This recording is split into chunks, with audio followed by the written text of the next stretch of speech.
Y'all, the internet is just a wild place. I posted my very first video on TikTok yesterday regarding peptides, them changing from category 2 to category 1. So if you haven't seen that, go find that video. But the comment section has absolutely blown up about pricing and what this means next. So let's get into it. So there's two schools of thought that you can have. Yes, one, prices can absolutely soar, right?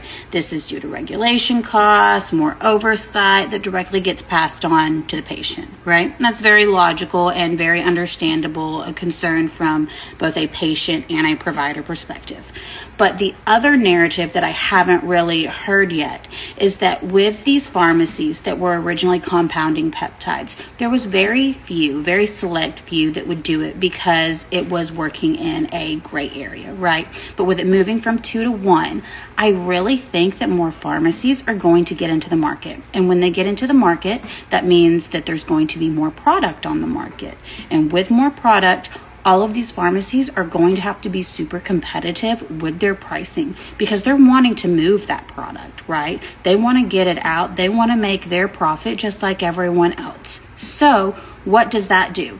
Basic law of supply and demand says that that is going to decrease the price, right? So that's the other narrative that no one's really talking about.